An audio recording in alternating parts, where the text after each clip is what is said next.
Hello and welcome to the two-man power trip of wrestling. My host, GP John Paz, with me today. Very special guest. She's an author. She's a podcast host. She's a doctor as well. She was a former Nitro girl known as Spice. She is, of course, Dr. Melissa Peterson. Welcome to Two-Man Power Trip. How you doing?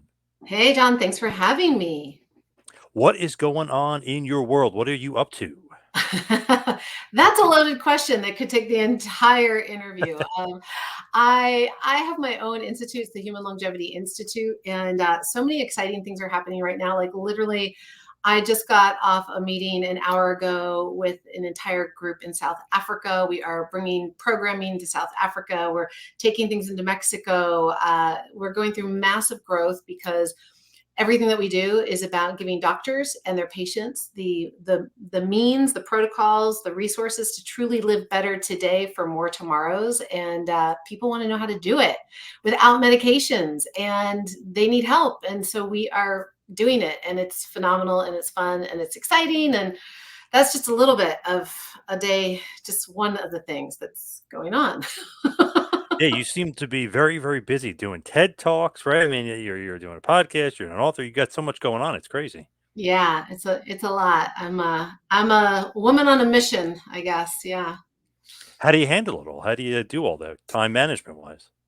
You know, that's a really great question. And in all honesty, it's something that I get to continue to be better at most of the times. And I've gotten better over the years. So, my offices are a home office, like my whole downstairs are where my whole institute, like all my virtual stuff runs. And sometimes when things are in your house, you can be, and you love what you do, you can be a workaholic. So last night, I unfortunately didn't end until 10, but it's kind of finding buckets in my day, and I deal with different time zones. So I make sure that I'm carving out time for work. I'm carving out time for family. I'm carving out time for me. Some days I do it better than others. And I'm getting better support around me. Like, you have to have support to continue to grow, to be your own best and if you've got a business, you've got a platform, you got anything, you need good people around you. And not that I didn't have good people around me, but I just didn't let enough people in to help me because I thought I was supposed to do it all on my own. And now I no longer have that hang up. So I'm doing it by letting more people in, more people in to help me, help myself, and to help them. And all of us get to thrive and succeed together. It's what like a good manager does, right? Or a good coach. They Yeah, surround themselves with the right people. that's right. That's right. Yeah. And what's that expression? If you do what you love, you don't work a day in your life. Or I think that's how it's said. Yeah, Yeah, that's kind exactly. of so. Exactly. So what is the longevity? How do you do it? How do we live longer? How do we get a longer life here? I really love that you're asking me these questions. I hope that your audience, I mean, I don't know, like I figured we were going to start going right into wrestling. Oh, I know, because I was curious about you and what you're doing today. It's very interesting. When I was looking into it, I was like, wow, this is interesting. Yeah. No, this actually is really great. So I'll say this, and I'll take everybody kind of through a little game with us. So let me ask you this, John, before I answer that question for you, tell me, what do you think of, like when you think of getting older, what comes to your mind? Gray hair, right? Hmm. Getting gray, getting bald, getting out of shape, getting injuries, stuff like that. Hmm. And is that an idea that's exciting to you? No, not particularly. No. Yeah. And so you're right. Most of us, the idea, the vision, the belief that we have formed around chronological age. Well, when I hit this age, it means this. If grandma looked like that at that age, and grandpa couldn't do that anymore at that age. And so we have these unconscious beliefs that have been conditioned into us that say, hey, the body does this at certain times, and there's nothing you can do about it. And that's absolutely not true, actually, at all. So first and foremost, longevity, how do we live longer? Well, first we get to start up here, the 6 inches of real estate, right? The most valuable that we own, which is the only way that we're ever going to want to live longer, live better, slow it down, is to first realize that we don't have to do it the way we've been told. And so we get to be a little rebel, which, wrestling is all about rebels and people doing things differently. So we get to show up differently for ourselves. We get to question the norm. Wait, is this really what being a certain age has to mean. We can look around and see examples. I mean, look, how The Rock is in his, I don't even know, I should know his chronological age. I think he's around 55. And look what he 51. did this past weekend, Yep. right? Or 52, I think. Yeah. So phenomenal. And so there's an example, and anybody would tell you in sports that once you're in your mid 30s, like you're on your way out. And so there's a prime example at 52. I'm also 52. And the level that I perform at, though he performs at, very different than maybe what we envision. Like, well, you get 52, you got aches and pains, you're going to be breaking down, you're going to be gaining weight. And I'm not saying that there's anything wrong with holding those beliefs, but we know from the literature, there's massive studies done around this. This was over a 20-year period, that people, just by the way we think about aging, can make us either age faster or slower. So just by holding a positive perception about aging, oh, I'm going to be saging, I get wiser as I'm like a fine bottle of wine, I can't wait for what's ahead, I'm looking forward to just being able to just do more and more and have more money to, more intelligence and more life experiences to just get more out of life, whatever. So there's the looking forward versus those that are, I don't want to age, I don't want to get old, I'm going to break down, I'm going to have gray hairs, I'm going to be in a nursing home, like that sucks, I'm going to lose my memories. I don't want that. People who hold a negative perception of aging actually age 7.5 years faster than Wow. those who don't. So those who have a positive perception of, you know what, life is good. Let me like, I don't have to break down. What if I train like The Rock? I don't even have to train halfway like The Rock. I mean, we know people that don't train at all and they start to train, they have the greatest gains. Like, physical exercise is one of the best ways you can slow down how your body ages, keep you really healthy, keep you really strong and vital, looking good, feeling good. And so just by what we think, we can add 7.5 healthy years to our life. So there's a mixture of, we can look at lifestyle, thoughts, our psychology, our physiology. Then we can bring in cool things like, I call them molecules. So that's everything from vitamins, supplements, and peptides. And, there's certain medications that can help us live longer, healthy, without sickness and disease. And then there's technologies, there's biohacking, there's lots of cool techniques and things that also can help. And I can talk all day, but I don't know, I don't know how deep down the rabbit hole you want me to go. So I'll pause there for a moment. Fascinating, though. Like, wow, if you think about it, you're actually gonna, and I'm saying like negative things about aging could be wasting or, potentially pushing myself 7.5 years older. Yeah. Well, it's interesting. I just put a post out the other day. So Ernie Holmes is a really well-known actor. He was in the Ghostbusters. So he's the African-American Ghostbuster from like the 1980s, right? He just turned 78. And the man is phenomenal, buff, great skin, vital, strong. And he looks almost the same now as he did back in the Yeah, 80s. And crazy.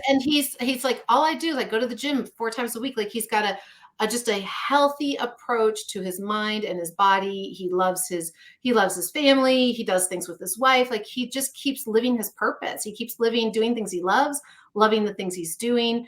And he's continuing to support his body, giving it what it needs to stay strong and vital. He's not just accepting, well, it's 78, I should be in a rocker by now. No, says who, right? So yeah, I love that there's always people out there showing us that more is possible.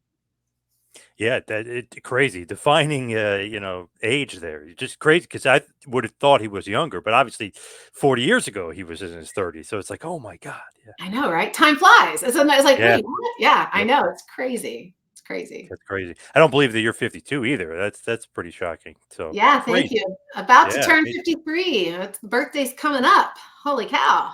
It feels like for some reason, some people in wrestling, like The Rock, Trish Stratus, like Mhm. age is not a factor at all. It's crazy. Yeah. Yeah, and it's really phenomenal, and we'll talk a little bit about this whenever you want, but we're working with some wrestlers that right now with some peptide therapies and things like that. Um, they, and I didn't have to go through what they did. As a Nitro girl, I did get in the ring. Obviously, I had a few matches, but to put myself in that category, absolutely not. A dancer is quite an athlete, but the way that the bumps that they have to take, and truly what's happening to their body. It takes so much to try to stay ahead of the injuries in a healthy way, not just pain management, but actually helping to give the body more of what it needs to be able to recover so they can get back in the ring, week after week, night after night. And so because of the level of how they perform, the amount of injuries that their body took on, especially kind of during their heyday, requires, like, anytime we just go to the gym and do a workout, our body has to recover every single day, just living through the day. That's why sleep is so essential. Every night is the only time that our body's actually going into deep repair and recovery.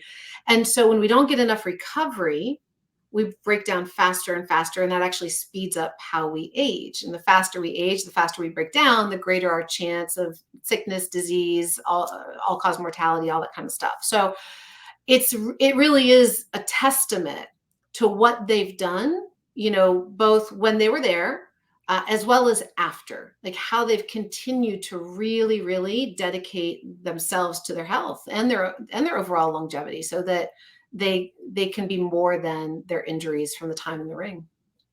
So wrestlers now are really getting focused on this. Like current wrestlers are focusing on this. I think, yes. I mean, I would say more are, because I'm old school, right? I'm in a category. So some of the people that we're supporting right now are more the people that were with me back in the WCW days, Oh, okay. who are maybe having a comeback, who are on a retirement tour, things like that. Yeah.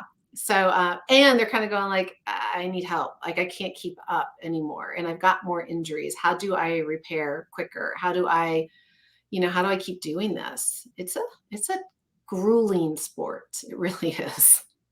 Did you want to be a wrestler? Because obviously you were a Nitro girl, but did you want to wrestle? Because I know you did have a few matches there. No, I did not want to wrestle. You never at any point in time in my life could have told me that there would come a time that I would be in a wrestling ring, that I would be wrestling on television, on the number one rated show, in front of thousands of people live and millions of people at home. I would say, I don't know who you're talking about, but that's not Hmm. me. Like, no. How did they talk you into it? um, things happen by progression. And so at that juncture, and I've shared this story before because there's so many life lessons in it, but Turner, when Ted Turner decided that he wanted to change, when he brought in WCW, he felt really strongly about wanting to change the role of women in wrestling. He felt that there was more that could also be, Turner was a family friendly, inclusive network. And he's like, the way that women at that point were, there was kind of two things you could be. You could be a wrestler and you had to be really jacked up, like exceptionally gladiator big woman, or you had to be arm candy. And so you had to have the big boobs and the big butt. And I'm not saying anything wrong about any of that. There was so many beautiful women in the sport, but it was a stereotype. It was a very small representation. You have to be this or that if you want to be in the sport. And that meant, as a woman, you have to compromise certain aspects of yourself and your talents and your capabilities and whatever. And they said, this is two visions, but there's so much more. What if we could show little girls more in this industry for women?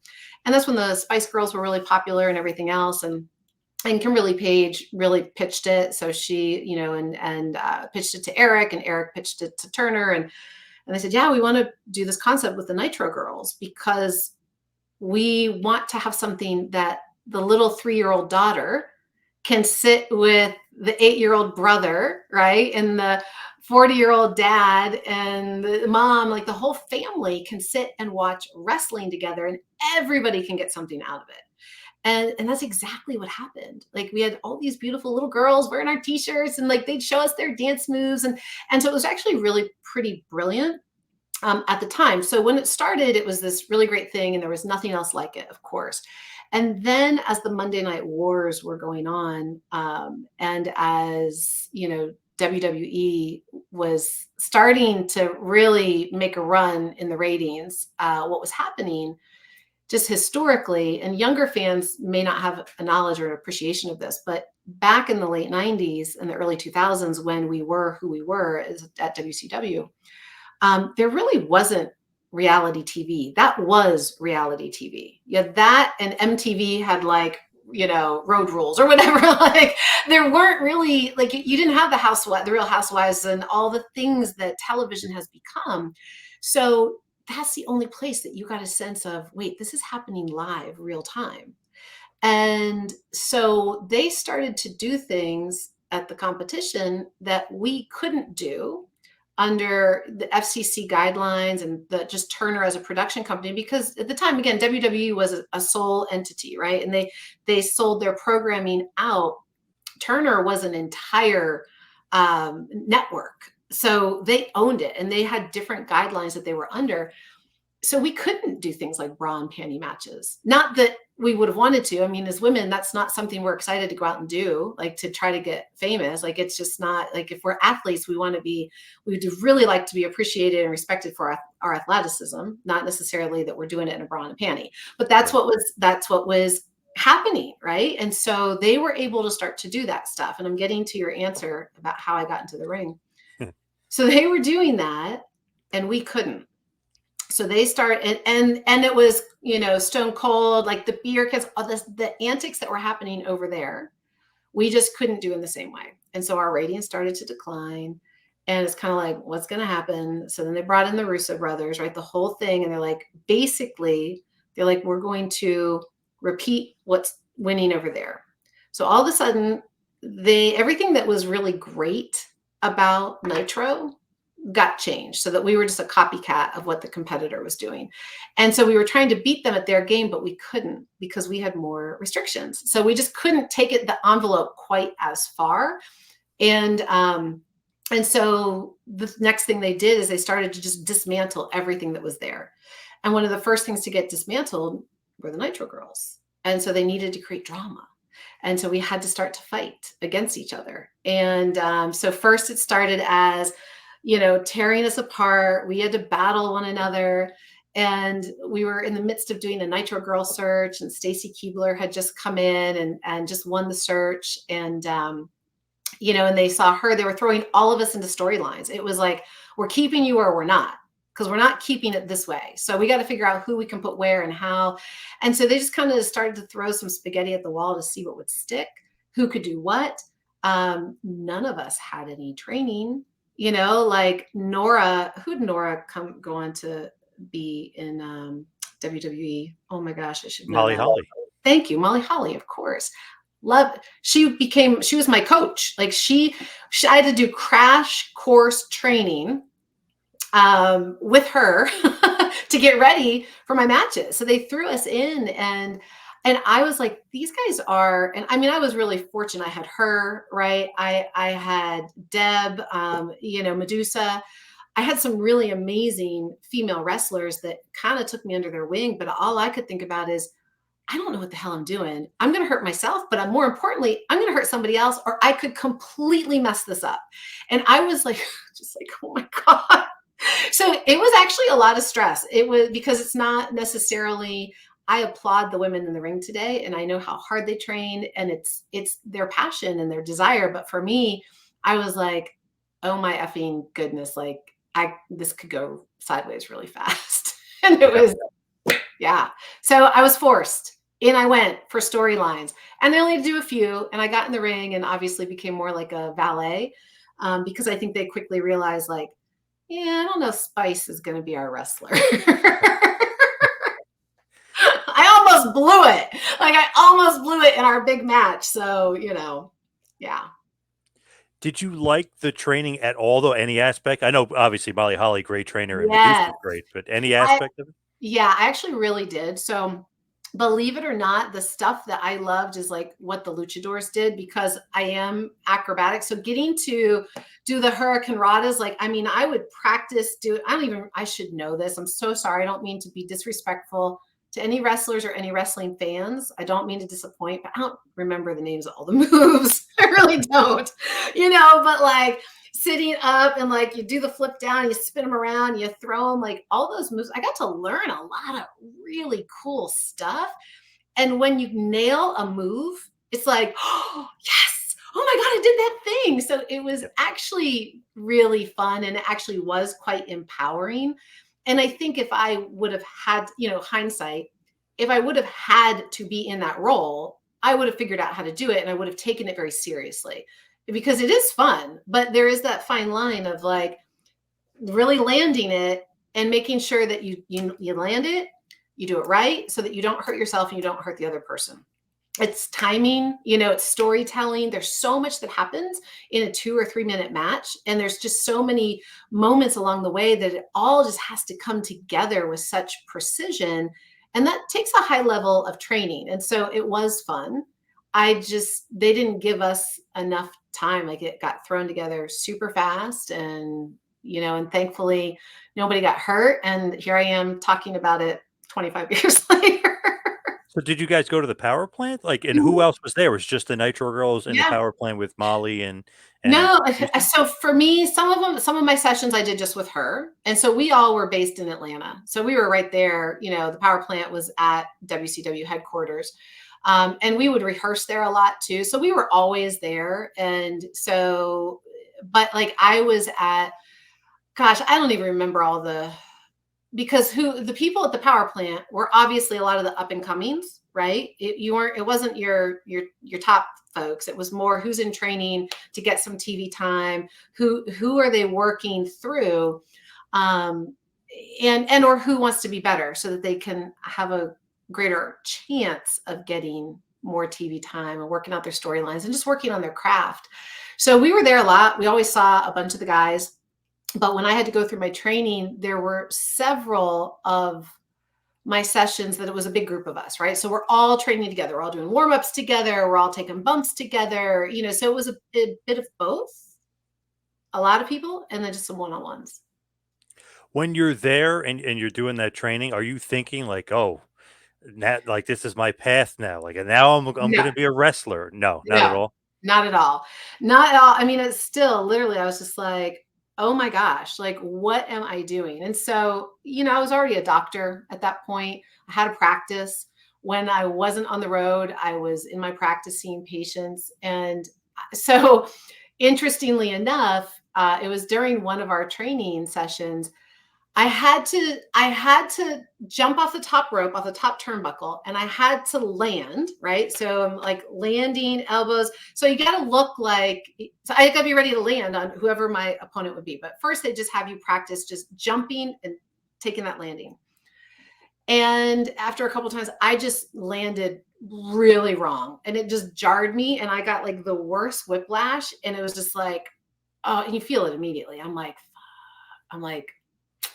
what am I doing? Like, I could potentially injure myself Yeah. and not just end what I'm doing here. I mean, I'm like, I could end what my profession. Like, I've got to really think about this. Like, I don't think I'm cut out for this.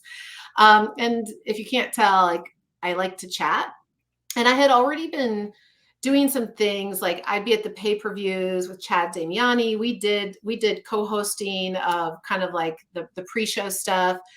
And so I was being looked at to come in and I was going to be doing the Saturday morning show. And I was like, if I can't dance, I don't want to wrestle because I just don't think that's the right path for me. And there's other people who that's what they want to do. So, it was kind of like, well, where do we put her? And what do we do? Which is why I did a couple of different things. This is why I was a valet, for a minute. I was in some different storylines. And then the Saturday morning show got greenlit. And that's when I went off air as far as seeing me on Nitros and stuff. And then it was within, I think, like 6-8 weeks, we got the news that the company was going to be sold.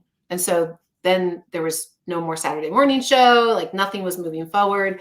So I was in kind of this like back end, you wouldn't see me on TV, just holding pattern before I was released from my contract, and and everything was all gonna shut down. So we knew it was coming, but it was a matter of who stays on air till the end, who's getting released early, so it was an interesting time. Crazy though, like, okay, the Nitro girl, then they break them up, so then you're training. Then you're almost doing like 10 different aspects of the business. Then it's like, oh, then maybe I can be like an announcer, maybe I can be, a host. You're kind of going all over the place. They're trying to find a spot, or you're trying to kind of find your way there. Yeah, a bit of both. And yeah, I mean, and I think always, again, I didn't make I'm grateful. I don't have any regrets at all. I'm super grateful that I got the opportunity to be in the ring, to be a valet, to do the training, I'm so grateful I had the experience. I learned so much about it and through it. Um, and you have to sometimes in life know what you don't want to know what you do want. And ultimately, I never went searching for wrestling. It found me, and I'm so grateful that it did. I can't get over to this day. Not only are the Nitro girls my sisters. We are soul sisters. We are all still together quite often. We see each other multiple times a year. We have text, group chats all the time.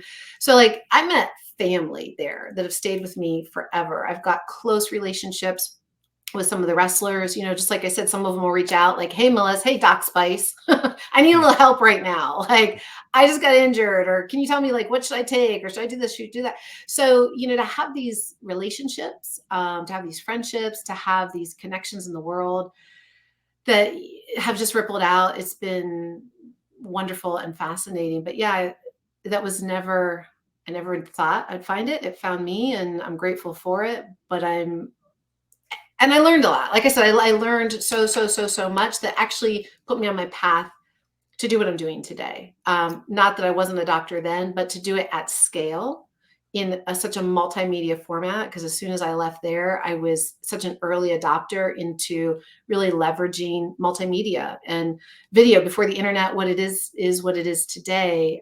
So it poised me in a lot of ways. But yeah, it was interesting, great, wonderful. Yeah. Originally though, like how did they get you? Like where did they find you? What were you doing? And like what did they tell you? Like, hey, we're creating this brand new thing you've never seen it before. It's like cheerleaders, but it's not. Like how did they explain that all to you? And how'd they get you in? So we all lived in Atlanta. I worked out at Main Event. So I've been in fit dance since I was little, 2.5 years old. I was a choreographer. At that point, I was finishing up my doctorate in chiropractic. I was a professional dancer in the Atlanta dance community. So I danced in music videos and things like that. And I was also a fitness instructor, a nutritionist, personal trainer. And so I was at the gym all the time, and that's where it was, Lex and Sting's gym. So that's where all of the wrestlers, and I didn't know that. I moved from Philadelphia down to Atlanta to go to school. I had no idea ending up in Marietta, Georgia would be the hub of professional wrestling. Like who Yeah, knew? weird. So it's just weird how life happened to kind of put me exactly where I was supposed to be, to meet all the people and have the things. And so I was working out there. Kimberly used to come to my aerobics classes, and then she knew I was a choreographer, because I would do a choreography for some fitness professionals and stuff down there. And I think she had just seen me, and she was like, hey, I'm doing fitness competitions. I really need a choreographer. So we became friends, and I had no idea who DDP was. I didn't know. I literally was clueless. And so she would tell me, oh yeah. And this is when they were still down in Orlando and they'd have to travel. So it's kind of like I knew of all the things that had happened over the years by way of Kim, and we'd become friends. And then long story short, it was a kind of all of a sudden, like, hey, and so we worked together for a while, and then they were gone and they were getting busy, and I hardly ever saw her. And then another choreographer was like, oh my gosh, this project is happening, and I'm going to be one of the choreographers on it, and I want you there at the audition. And I'm like, wait, what? Kim Page? Like, I know Kim. Like, and so I'm like, Kim. She's like, oh my gosh, Melissa, I didn't have your name. Like, we're doing this thing. It's just like the Spice Girls, but it's for wrestling. It's the Nitro Girls, and wrestling. It's all about personas and gimmicks and larger than life people. And we're going to have a representation of, these different women, and we're going to dance. And I was like, okay. She's like, oh my gosh. I'm like, I'm in. I'm like, what do you need? She's like, well, we need to run auditions. So I helped put together some different auditions around Atlanta. And it was funny because when it kind of came down to it, she's like, Melissa, I want you, but I had dark hair. Like, my hair is naturally, if you can see my roots, like, it's actually, back then it used to be black.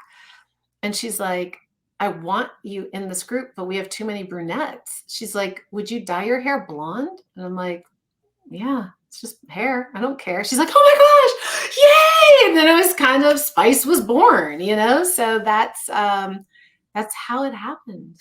Did she give you the name as well? No, we all got to pick our own names.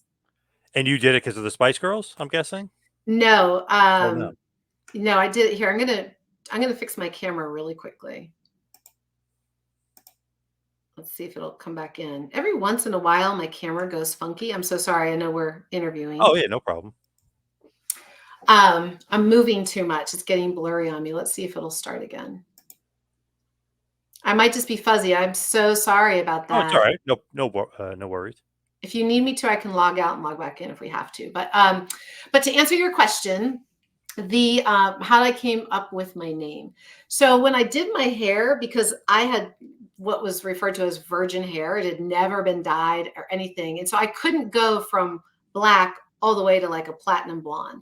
So they had to take it in stages, and so I was kind of a cinnamony color at first, and it was kind of like, oh, this is like cinnamon. I'm like, ooh, cinnamon spice. And so it was really kind of about my hair. And then I'm like, well, I'm Gemini. That's kind of me. Sugar and spice, everything nice, a little sassy, a little sweet. So it was just kind of this play on words that literally all kind of stemmed from my hair color. That's what it was. That's how it came about. Just that simple, right? Yeah. Yeah. So when you guys get brought onto TV and you're the Nitro girls, Mhm. who's like the boss? Like is Eric telling you guys what to do, or do you guys have an agent, or is just Kimberly's in charge? Like or nobody's in charge? Like how did that work with the Nitro girls? Yeah, we did not have an agent, but Kimberly was the main point person with corporate, and kind of like managed the communication and over us. And when it came to rehearsals, I was like the main choreographer. AC Jazz did some choreography also, out of the original group. So when it came to rehearsals, like I'd run rehearsals, right? Or if AC had a piece, she'd run that rehearsal. And so we were in rehearsal at least 4 days a week when we were not on the road, 3 or 4 days a week, depending on how much we traveled. And so when we would get there, I mean, it was pretty easy. Like it was just running the show. It was the same thing every week for us. We'd get there and we would do sound check and we would just kind of run through, make sure the music was right, lighting was right, knowing which segments we were going to be in and out of. So we just kind of knew where we were at in the show lineup, and we'd do a run through of whatever we were going to perform that night. And then you'd wait for the show to start and you just knew where you're at in queue, kind of the production lineup. So you had to be there like 2 segments before yours, ready on standby, and then we come out, we do our thing, and then we would leave. And so we were kind of simple. I mean, we were a well-oiled machine. We were all professionals. We were all adult professional women that just loved being together, loved doing a great job. Nobody had any drama or irresponsibility or, squeaky wheel kind of thing. So yeah, it was good. When you're at the show, is it like pandemonium? Is there like chaos, or is it pretty organized? It's very organized. And I think that WWE is even more organized now than we were, because I've been in a few of their productions over the years. But I mean, again, it's like, so listen, for example, you have a podcast, you produce it. Right? So there's a Yep. production flow that has to happen. You've got to find your guests. You've got to decide, okay, what's the angle? How are we introing them? What are the questions we're going to ask? Where are we taking the audience over the arc of the story? Right? So whether it's live or pre-recorded, media, content development, storytelling is what is the arc and what has to happen and who does that include and where do they need to be? And if we've got 2 hours that we are on air and every match is this one's a 2 minute, that's a 5 minute, this is like, it's time. We have to have commercial bumpers here, here, here, here, here. So it's an actual, it's not flat, it's not indie. It's not an indie show, and even indie shows have organization. I'm not taking anything away from them, but this was a multi-million-dollar a week production. We had full production crews. It's just like you're on a movie set, and you got your PAs. Everybody's like headsets are on. Your directors, your executive producers, your like everybody knows who's supposed to be where when. You got your runners in case somebody's not showing up.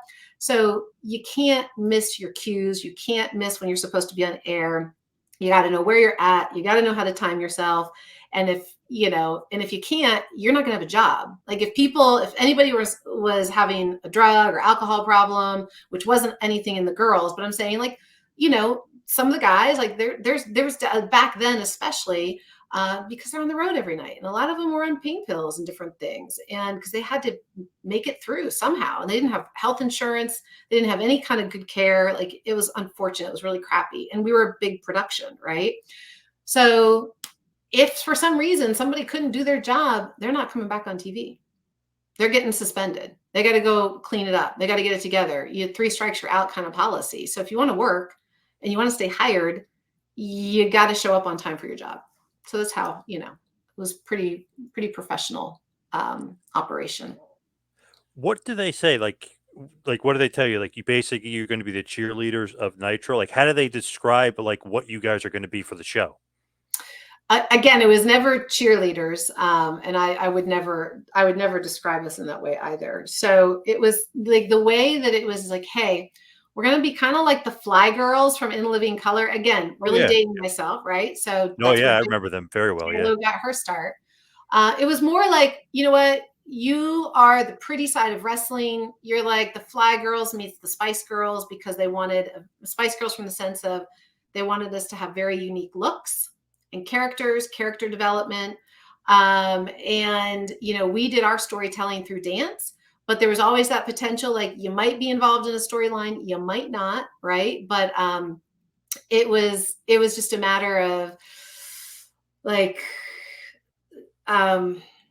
yeah, I don't know. Am I answering the question? I'm losing my Well, train. to me, it just seems like right. WWF Raw was around before Nitro, so I mean, Mhm. I know Eric Bischoff always said he tried to go differently. So it's almost like he's bringing Broadway, or he's bringing dance, or he's bringing something else, because WWF never had anything like Right. that. Yeah, Like, let's say that all the commercial break, or they come back from commercial, they go to the announcer. Like WCW went to the ring, and you guys were dancing and stuff. I mean, it was exactly. completely different. It was very different. And again, it's because, and part of how it was sold to us isn't that you guys are cheerleaders. It's we want to represent women differently in this sport. We want to give the audience more, that the entire family can sit around. We want to do things differently in this industry, in the genre. Like, let's make it everything that's great about it, but let's make it family friendly. Let's think of things outside of the box. And so, I mean, that's how it was pitched to us. It's you're going to be dancing, but you're going to go out. I mean, a big thing that we did, when I say the pretty side of wrestling, we were kind of the goodwill ambassadors, because when we weren't on air, we did on air ticket sales. We went out and did a lot of the press junkets. So because the show was live, we would go out and do the ticket sales all the time. So it'd be like 2 of us and a wrestler or 2, and our PR group. And so we'd be in different cities a couple of months before the show was going to be there live. And when we were there, we would do everything from autograph signings and radio shows and morning television, and we do interviews, we would dance, we go to hospitals. Like, so we were kind of the goodwill ambassadors to the organization in promoting the show and the programming overall. Was that like a lot extra for you guys to do? Because it's almost like, hey, obviously you've got to work on Nitro, you got to do the show, but by the way, also we're sending you here, here, here, and helping out ticket sales, signing autographs, doing like, was that a lot to do? I mean, because it seems like they're giving you more responsibility. Yeah. I mean, it was a full-time job, and that's what we were hired for. So, because at first, when we started, when we weren't on TV or on the road, we were back in the studio and we were rehearsing. And in the beginning, we had to create, like, I mean, we were thrown together so quickly, very, very, very quickly. And so, like, all of a sudden, getting routines together, learning the rhythm of the show, because nobody came from television. Like some of us were professional dancers, some of us were not. So there was different skill sets coming in that we had to gel, and we had to kind of figure out, like, okay, get choreography, get costumes, understand the landscape. So it was a full-time job, and meaning in the beginning, a lot of hours went into all of that. But as we got further into it, it was about, I don't know, were we maybe 6 months in, is when they started to really heavily use us on the promotion front. And it was a little bit at a time. So first it would be like one promo every 2 weeks. And then it was a promo every week. And then it was, well, a couple of promos a week. And it waxed and waned, and there were 6 of us. And at one time, what were we up to? 7 of us. So we would take turns, and not everybody had to go out all the time, so it didn't become too demanding that it felt like, oh, we can't do this, and we're, they're not paying us for this. Like, it was like, this is part of the job. We have a contract. This is a full-time gig, and this is what's required of us. So we go do it. And that was it. And it was always fun. I mean, it's not like we were in terrible conditions, I mean, everything was taken care of. We were always supported. We had good people around us. We were honored and happy to go out and represent the brand and the show and the whole thing. Yeah, it feels like a lot of positivity with the Nitro Girls. Like you never hear anything negative about them, or like, oh, that was a bad idea. You always feel like that was great. They should have kept them, or that was a good idea. So it's great to have you guys as ambassadors because it seemed like pretty much everybody was a fan of the Nitro Girls. Yeah, it was really special. And at the time, I had no idea how significant we were. Like, we were only there for a couple of years, but to be able to 25 years later have any level of relevance to the industry speaks actually big volumes, as far as I'm concerned. I mean, we were something that had never been done. And what was really interesting is from there, other sports teams, because yes, there were cheerleaders, like, oh, Dallas cheerleaders, right? There were football cheerleaders. There were dancers for basketball teams that would come out and do a halftime dance. But the way we did things as characters in costumes, on air, like sometimes we'd be interviewed, like part of an integral part of the overall story arc, and actual personalities that weren't just fluff and filler, but were as anticipated as the wrestlers. I mean, we were a key part of that storyline that had never been done before. Now you saw that start to emerge after us in other industries, so to even know that there was some type of a ripple effect that spread out just from the influence in any way, shape, or form of the Nitro Girls is pretty wonderful.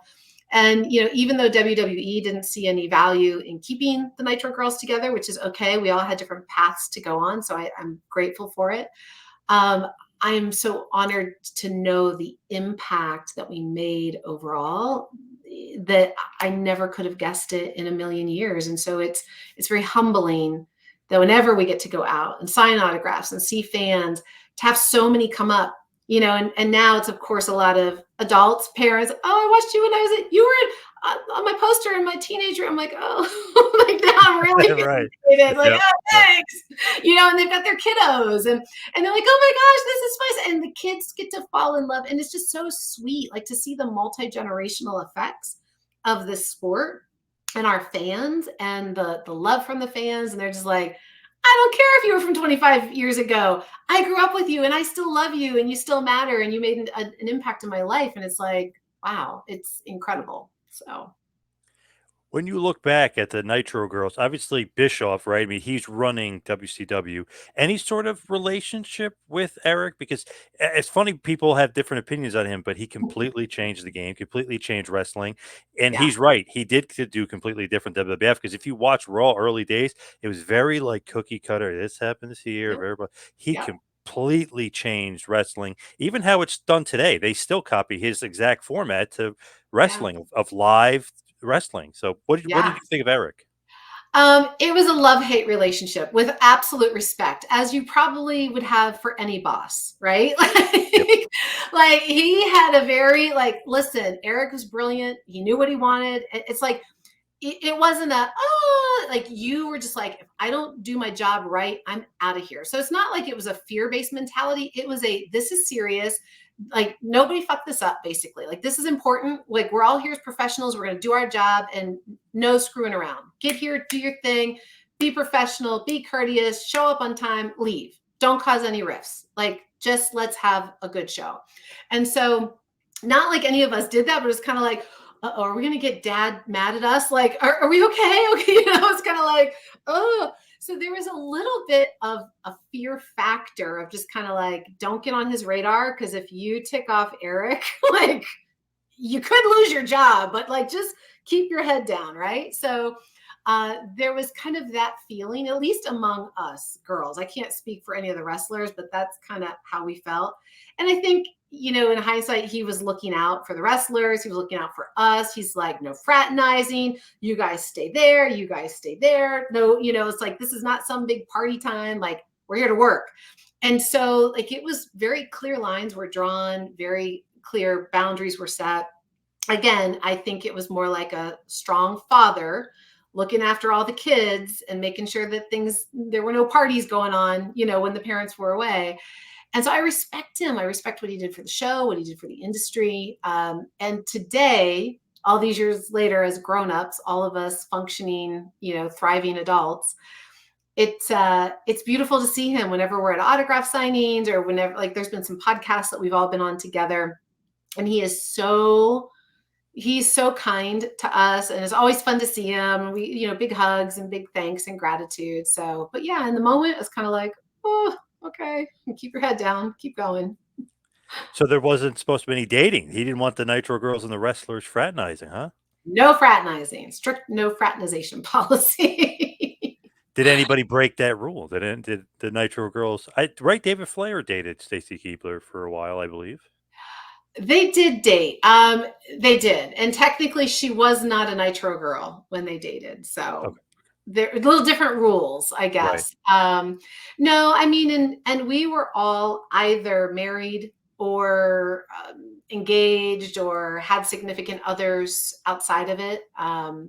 So yeah. When you look at that time period in wrestling, you could probably say 10 million wrestling fans watched wrestling a week, whether it was WWF for WCW, the Monday Night Wars. I mean, it was so popular then; it was crazy. I mean, it's mainstream. They're on the front cover of all these stuff. They're just everywhere. Can you even like fathom that or believe that? Because I mean, even now wrestling's in a bit of a boom period. It's popular, but man, back then it was crazy. It was mainstream back then. It was super mainstream. And again, like, it's when you're in it, when you're in something, and for us, it was a job, right? It's like, and you're expected to show up and do your job and do it at your absolute best. And so when you go to work, you don't necessarily step back and appreciate the work you're doing. You're doing your job, right? So you're just in it, you're doing it. And meaning it, so many times I would just be like, these people are here for us. Like, what is happening? What kind of twilight zone am I living in? This is bonkers and bananas. And it was thrilling and fun and wonderful. And so it was just lightning, magic in a bottle kind of thing. Like, just a beautiful time.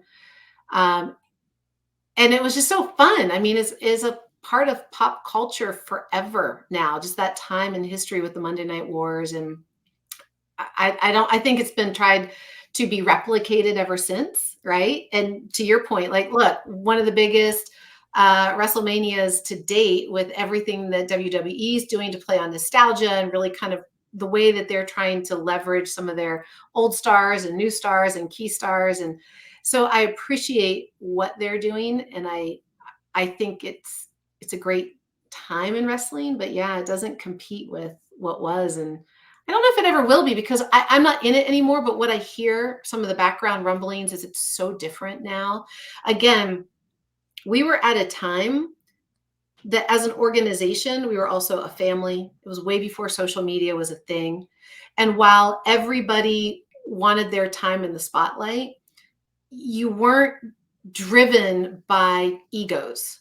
Like, like, people knew their pecking order, but it was also like, come on, we're here to help each other. Like, we're road dogs. We all had to grind it out, ride in cars from city to city. Like, there's a certain culture at the time that we were in it that's still like, you're still paying your dues. Even if you get a bigger paycheck than somebody else, you're all still hoofing it from one city to the next. You're sitting long hours, you're traveling hard, you're working out, everybody's at the gym early in the morning, you're not eating any carbs, like, everybody's having this shared experience. And there was respect, there was appreciation. And I'm not saying that there isn't today, but I think today, especially with social media, and it's such an economy of one. And like, how can I use this to get over even more, right? And to expand my own fan base outside of this. And while I think that's beautiful, we all need to, and we can, but I think when that happens, maybe it takes away from some of that communal dynamic that made it also like really special to have so many of those shared experiences with, the organization, the wrestlers and the Nitro girls alike. If that I don't know if that makes any sense, but I think the industry as a whole has evolved. So I don't know if we'll ever capture lightning in a bottle again, because it's just a very different landscape now. It's a different time and place. So yeah. Feels like way more people were watching it, but I know they're making a ton of money nowadays. But obviously, inflation, everything, the prices are up. But it's one of those things where maybe making more money, but more people did watch back then. It was crazy. Do you watch at all anymore? Do you keep up with it at all, or not really? No, I mean, every once in a while, like, I follow a few people, like I'll see some stuff. So enough just to be like, oh, that interesting thing just happened 2 years ago when Queen Charmel got inducted into the Hall of Fame. Che and I went with her, and we sat out in the audience. And it's so interesting because Tori Wilson just put a post out. And so this was the first time at this past WrestleMania, the first time that she ever sat in the audience. And she had the same experience that we had when Che and I sat in the audience. We're like, we had never we were never in the audience, ever, Right, ever. backstage, yeah. And we're like, this is fascinating. And it's so fun. Like, to actually be at a live wrestling event is super fun. It is so freaking fun. And it was great to get to experience that after being on the other side of it for so long. And I loved that when Tori posted that same thing, I was like, oh my gosh, like I felt the same way. I know, it's crazy. So I'd certainly go. I'd totally go watch a live one, but I hardly ever, John, even watch TV right now. Like I Oh, like I wow. told you, I was working until 10 last night. So I don't watch a lot of TV. I don't do a lot of that. I'm just but I love cheering everybody on when I'm seeing big things happen for my fellow friends. Now, when WCW ended, right, and Mhm. it's no more, they close the stores, they sell to WWF. Did you expect maybe to go to WWF and do something? Like, were you upset? I know you said no regrets and you all kind of found your own path, but was there ever any expectations at that point? Like, oh, I'm going to WWF now. No. And I think because they were already dismantling the Nitro Girls, and they had taken the Nitro Girls off air months before that. So even though the Nitro Girls were still there, like once they broke us all up, right? And then they brought in, so now they've got me as a valet, Tigress was wrestling, Charmel was Storm and Paisley and all the different things. So Che was the only original Nitro girl left. And Chiquita had come in. We had several other ones that had a minute on TV, but then TV time kind of went away for the Nitro girls. They were still there, but they really were performing at commercial breaks. And so because of that, they were already, I don't want to say decreasing our value, but they were helping to ease us. And I don't know if that was intentional, unintentional. I have no idea. But they started to take us out of the focus of being in a storyline. Like it wasn't there anymore after they kind of broke it all up. So I think for WWE, it was kind of like, well, what do we need them for? We got enough other stuff going on. Like if they're not a vital part of the storyline, why do we need them? Had everything ended right as they were kind of breaking us up and like that key point, maybe they would have brought us over or at least put us on, to try. But they did obviously bring on Charmel, right? Who went on to be Queen Charmel. So like Tigress, I don't think she got offered. She did not get offered a contract. But Charmel did. She got offered the opportunity to go on the indie circuit. So she had to go prove herself. She had to make that decision of, do I want to do this? And she said, I'm going to go all in. I'm going to do this. And she did. And I mean, obviously, look, she's a Hall of Famer. So, Yep. so she made that choice for her, but none of the rest of us had that desire. And it was a much different environment. And we knew that. And it was kind of like, and we also all had a music group too. So for us, I think if we wanted it and if we really pushed, I think that we had the relationships and the network there that we could have all kind of made our own personal run for a contract. I can't say that we would have gotten it, but we could have at least been active in pursuing it. But we had a music group and we were shopping record contracts, record deals, and things were happening with us with that. And we were kind of like, yeah, we don't we feel really complete with our time in wrestling, and this is here, and we're doing this. Like, we wanted to stay together as a group. That was really important to us, versus all being doing separate things and going out and being wrestlers. So yeah. As we hit the wind down, head towards the finish here, what is next for you? Because obviously you've got a lot going on, but what's coming up down the pike? Well, let's see. I mean, it's where we started. Human Longevity Institute. That's my baby. It's my thing. And we certify doctors, coaches, clinicians, biohackers, personal trainers. So we've got certification programs for anybody that wants to come into the industry to help people live better longer. We also have front-facing programs. So for me, I do a tremendous amount of, I've got two more books coming out. We are opening into global markets. I speak all over. I speak at biohacking conferences, clinical conferences. Corporations bring me out, just kind of like my TED Talk, right? My TED Talk is on why we should say yes to stress and what is stress really. And because none of us really realize how the ramifications of modern day living and what it can teach us about ourselves to be healthier, but also how it can be our foe, kind of working against us to take us on a path of dishealth and dis-ease. So I'm really led on the legacy of helping people to know to really awaken their own potential within, to live more, better now, in what that means to them. Like, we don't have to settle. We can be more alive. We can have more of exactly what we do want. It just starts with a desire and a choice to say yes to self. So I'm kind of on a mission just to, inspire people to remember the greatness within. And then if they have a desire to support themselves on that path, to offer the resources, the tools. I also have a podcast, Human Longevity Podcast, although we're rebranding it. We're starting a whole new season just called Live Better. So it's all the things that we can do physically, mentally, emotionally, spiritually, just to truly live better today for more tomorrow. So what's next? More A Human lot, Longevity Institute. Yeah. a More lot. Yeah. Dr. Melissa. Yeah.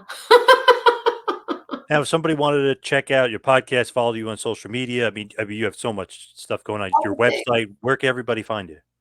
I think the easiest place, they can go to humanlongevityinstitute.com, or they could go to docmelissa.com. Those are my two main places. And from humanlongevityinstitute.com, everything is there. I've got tons of free resources, tons and tons of freebies, mini courses. That's where you can find my podcast. You can find out the latest episodes. So it's kind of like, go there first, and then wherever you want to shoot from there. So yes, we're on Spotify and all the different types of platforms, but sometimes it's just easier. Find me there, grab some goodies, find some tools to help you live better today for more tomorrows. I've got a whole meditation series out that's on different platforms. So yeah, humanlongevityinstitute.com. Go there, grab the things. All your socials are on there as well? All my socials, yeah. All right, everybody, check out Dr. Melissa Peterson. Go to humanlongevityinstitute.com. Thank you so much for all the time. Really appreciate it. WCW Nitro Girl Spice. Thank you. John, thank you. It's been super fun.